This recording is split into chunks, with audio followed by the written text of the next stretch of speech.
I did funerals for 2 friends. You should be out there outraged at this.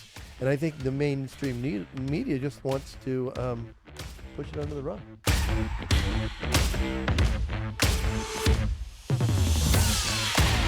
Good morning, Relevant Rants. We're on today, Mike. We have a lot to rant about. Yeah, we do. We want to rant in a good way. Alex Howe, our producer on set, director, his wife, technical director. Yeah, his wife, water broke today. Yeah, so he's missing. Yeah, he's MIA. missing. So, hey, guess what? Who knows how we're going to come out, because this is going to be fun and interesting. Mike and I are, so congratulations to the Howes. Yes, congratulations, Alex and Rachel. Yeah, we'll keep Alex and Rachel in our prayers today, because life is changing for them, right, Mike? It is. He doesn't even know. He has no idea. If you're a parent, you know what Mike's talking about there. Yep. Hey, so we've got a format change for you guys. We're going to take it in segments. And our first segment is the feel-good segment, Mike. Yeah. I like this Feel because, good. Mike, this is how you think and how I think. It is. So a man in Ohio has been getting into fights with some friends over political positions, and he realized that there needed to be a change because they're neighbors and they're friends. So he created a gathering called Dinner and a Fight. Uh-huh. So they're coming over and they're cooking, having a smorgasbord, and they are bringing up topics, and they're talking about, they're saying this is what we're going to talk about at the Dinner and a Fight. Yeah, so they're coming prepared to have so it's not like a potentially heated debate. Yeah, because there again, Mike, when you agree, sometimes the most debates happen when it's kind of like off the cuff. Yeah. Things like that. So as they're doing this, they're saying it's working out. And he's saying that we're just getting together to talk. But, Mike, isn't that how we've done it? Uh-huh. Yeah. Well, I always am a big believer, and I had a very good friend of mine, dear friend of mine, my friend Will in Chicago. I've mentioned to you before. Yeah. We had a conversation last night, and he was like, how honest do you want me to be? I was like, I want you to be completely honest. I want to know the truth. Because it doesn't matter if somebody tells you what you want to hear, right? It doesn't help you. No, not at all. Not at all. So I agree with you, Mike. So, hey, good job to this guy who's set up a atmosphere, and that's important. A platform. Platform, that's a better word. Platform for the neighbors to have a difficult discussions. Yeah. Stuff they don't agree on, knowing that they're going in not agreeing. Yes. And so, hey, good job. So I got a feel-bad story that I want to talk about. There was a chaplain reported as a terrorist for questioning LGBTQ activists. But this guy's digging in for a legal battle. Good job for him. He got fired from his job. And I feel bad when it comes to that point. Yeah. Because you shouldn't have to lose your job because you disagree with somebody. Oh, certainly not. Yeah. I mean, if it's your boss and it's about work responsibilities, I think that's one thing. But basically, well, I go to, speaking of boss, and I think there's a big difference between boss and leader, right? But this is not the show for that. We actually talked about this recently. I encourage people even who work as part of our team, and ultimately, like, if you want to call a spade, they work for me, right? As leader of the company. But I encourage them, hey, I want you to tell me the truth of your opinion. At the end of the day, like, have respect and know that I'm going to be the final voice. Yeah. However, like, going back to the first story even, like, don't just tickle my ears. I want to know the truth. So here's a guy. His name is Randall, a former chaplain at Christ College, Cambridge. Yeah. And so he was 5 years as a chaplain at Trent College. So last September, he was fired from the school because of a 2019 sermon that he told students they are entitled to make up their own minds about the claims of LGBTQ identity politics. Now, what the heck would be wrong with that? Well, they came out and they said that teachers shouldn't teach anything that would be offensive to the students that are enrolled at the school. But I think there's ways to discuss things, and if the guy's just saying, make up your own minds, there's nothing wrong with that. I think really what it boils down to is, this has gone completely the wrong way in the opposite direction of reality. And what I would say, kind of based on what you were saying, is if you're offended by the truth, Yes. then maybe you ought to check yourself. Yeah. And instead of, well, let's check truth and change that. No, truth is truth. Let's change ourselves because. Aren't we living in a country where people should make up their own minds, and they need authority figures to let them have a thought in doing that? Now, let's just say that there's a lot of people out there that are afraid of The truth. the thoughts. And so I have no idea. I have no problem with that. So now I got a story here that I want to talk about that says I'm suspicious about things like this. So what a 11-year-old student checked out a book at his library at his school, and that book was one on and he read it at a school board meeting. Okay. Which I think is very interesting. And as he read it at the school board meeting, it had a narrative of two kids that went and they stole wine from their parents' cupboards, and they drank the wine, and they had a sexually explicit experience, Okay. same-sex experience. What grade with was each this other. again? He's 11, and he went to his school's library, and as he checked out the book, they said, if you like that book, we have more like that we can recommend. Why should there be even one of those in that library? I know. So the boy read it at the board meeting. And so I like the fact that he did that. That was a very smart 11-year-old coming up saying, this is what I'm getting exposed And to. they probably didn't allow it to be read in the board meeting. They threw a fit over that, but then they're going to put it in front of your children. That they didn't say. I'm just saying those things make me suspicious.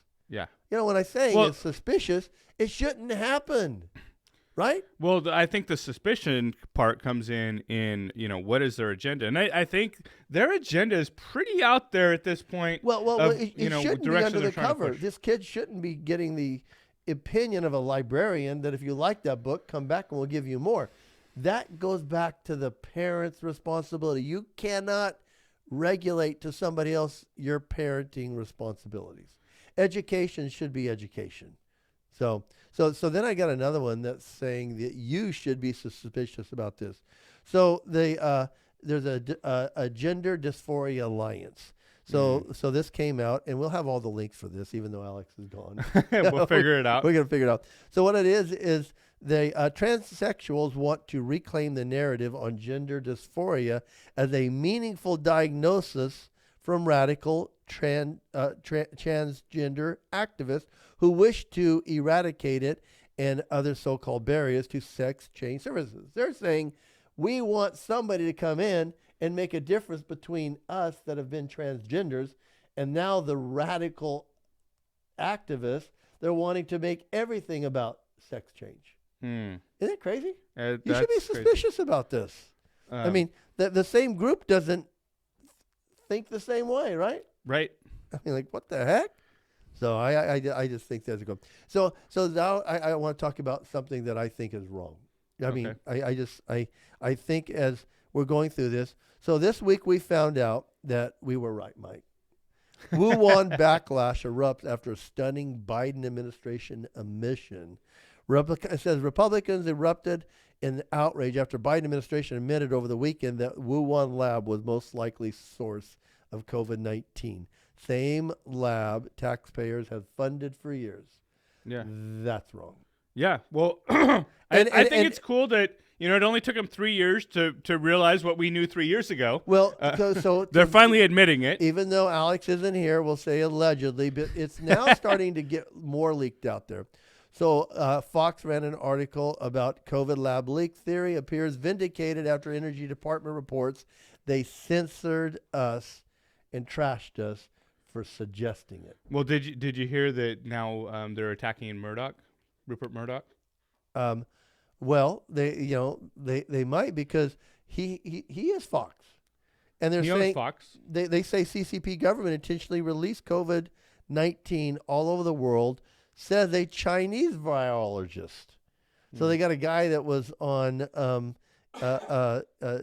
Tucker and said, yeah, they released it. I mean, go figure that out. I mean, now you have them saying they released it, and so, doggone it, why isn't somebody holding them accountable? Are we afraid of China? Not afraid of Russia, apparently, according to Biden. Well, I think Biden might be afraid of China, I, but not in the way that you would think, right? He's afraid of his pocketbook. It's just wrong. I mean, I lost 2 friends. I did funerals for 2 friends. You should be out there outraged at this. And I think the mainstream media just wants to push it under the rug. Yeah. I think it needs to be more. I love Kevin McCarthy, and he's from our hometown, but he's not letting this stuff just lay. Mm-hmm. He's pushing through, and it makes people uncomfortable. And it should make you uncomfortable because now we might get to the bottom of the truth. Yeah. If you do lean that way. Well, I'm glad to see that they're pursuing Merrick Garland as well over quite a few things. Yeah. So the next segment is That's Right. And I think there's a few things that's that right. So the Lone Star State, which I just got back from. I was out in Dallas on business for a few days. And they are so friendly there, Mike. Yeah. They are so friendly, even when they find out you're from California. They're so welcoming and friendly. It takes them a minute, right? When they when we were there, Lou Davey and I and my family, when we were there, they would try to run us off the road when we had California plates. However, once they found out, oh, you're not those Californians, then they were friendly. So the Lone Star State has a wake-up call. Texas Republicans want to ban ESG insurance from being part of a liability. And it's a big insurance. We'll have the links up. But ESG is environmental, social, and corporate governance. So liability has to be figured into business plans based on any environmental, social, and corporate governance. So that's just what's the temperature of the water today, right? Yeah. Yeah. And insurance companies are confused because they're just trying to balance in the fact that we've got these new ESG requirements is being considered. So they're banning it from the insurance in Texas. I think they're right. Yeah. I mean, it's great that you have the ESG, and I'm not saying throw the baby out with the bathwater, but don't make the insurance companies base your liability on that. And I'm not an insurance expert. I did work in insurance for a lot of years on the IT side of it. But I mean, you've got to be able to insure things, businesses, startups, ideas, and not have to worry about that on which way the social environment's going to go, right? Yeah. Or the climate environment. Yeah. I mean, here we're living in California, and I think the drought is over regardless of what people say. Well, they're trying to make sure it isn't by not keeping the water. But if you haven't seen the TikToks on the LA River, you need to see it because the LA does a better job than San Francisco on retaining their water. And the water... Marginally. Yes. I lived in LA for 10 years. And the water is just running out to the ocean in the LA River. Yeah. I mean, it's just flowing because they got too much. Well, they don't have enough infrastructure to store it. They should be storing it. Well, they should add more. Yes, exactly. Right? And so it is. So there again, I think Texas is doing something right. And I think Chicago just got it right. They did. They had a mayoral election, and guess what? Lori Lightfoot, she's out. She didn't make the runoff. No. And, of course, it's crazy when You think Chicago's going to get much better, though? Chicago's pretty out there. Well, it's interesting how she perceives it. Lori says she deserves it because she broke another class ceiling.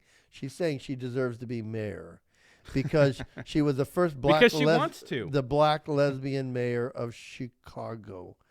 But she didn't lose her job because of that.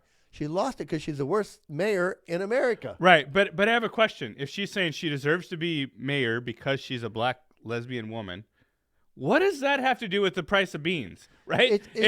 Why does that have anything to do with whether or not you're mayor? Let's look at the track record. It's horrible. Highest crime in all of America, the most shooting deaths in all of America, and frankly, she just did a terrible job. The reason she got voted out is the same thing, right? It should have nothing to do with any of those, sexuality or any of that stuff. Like, what does that have to do with the price of beans? It's funny because she's the first Chicago mayor in 40 years to lose re-election. The Chicagoans, you got it right. Yeah. Now they got two other guys. At least on one issue for now. Yeah, they've got some people coming up. You know, they've got the head of the Chicago public school system, Paul Vlaus, and Cook County Commissioner Brandon Johnson, who are going to have the runoff now. Yeah. So there's still people out there. But my question is, are they any better? I don't know, but I mean, they got to be better, right? Could they be worse? Hopefully they'll come out and be harder on crime, which is what Chicagoans need. Yeah. They need people that need to be in jail. You got to hear that. Need to be in jail. They need to stay in jail. Yeah. They don't need to be let out in bail, no cash, because these guys are reoffending when they're out on bail. So it is. So Mike, we want to talk about Murdoch because I think the jury got it right. They did. They got it right. I think it was really indisputable. Like you look at, I don't know how much of that you watched. Mike, saw, but I kept up with it because how could you not? Right. It was headline news for weeks. Well, there's a Netflix documentary. Yeah. I mean, everybody's got their opinion, and so.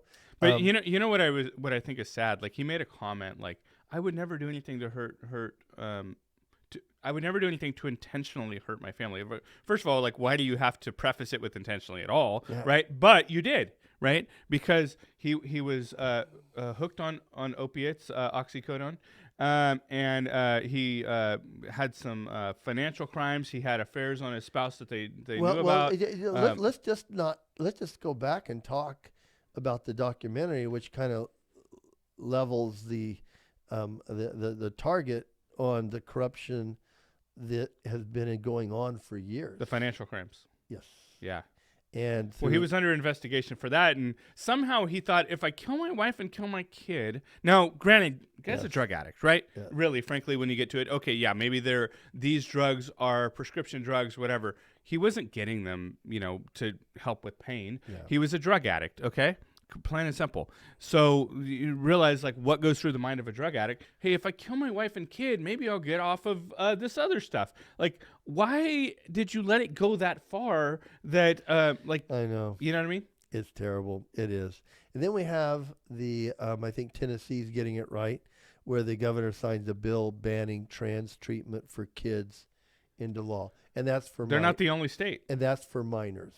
Yeah. That's for minors. Several states have done that. Once a person becomes to the age of an adult, then they're making decisions. No, but the reason that Tennessee is there is because they're the latest state. It just passed, right? But Texas has, and there's multiple others that for minors has banned the transing of the kids, and thank God somebody cares enough to look out for the kids. Yes, I agree. So, hey, there again, this is Mike and my opinion, and our set producer is off having his wife is she's having a child. A son, and they're going to be blessed with that. Deckard. And Deckard, they got the name. Yeah. Yeah, that was a big deal for them. Yeah. It is. And if you're out there and you're expecting and you have children, be in the present. Let your presence today be there because Alex is in the right place, and yes, we'll get up the links to all this, and it might take a little bit of time, but little longer than normal probably. We apologize for that, but we don't apologize for the reason Alex gone because he's deserving and he needs to be there supporting his wife. That's right, and he's gonna have a new son. He's where he needs to be. So, Mike, I always enjoy ranting with you. Likewise. I like it. So, have a great day. God bless.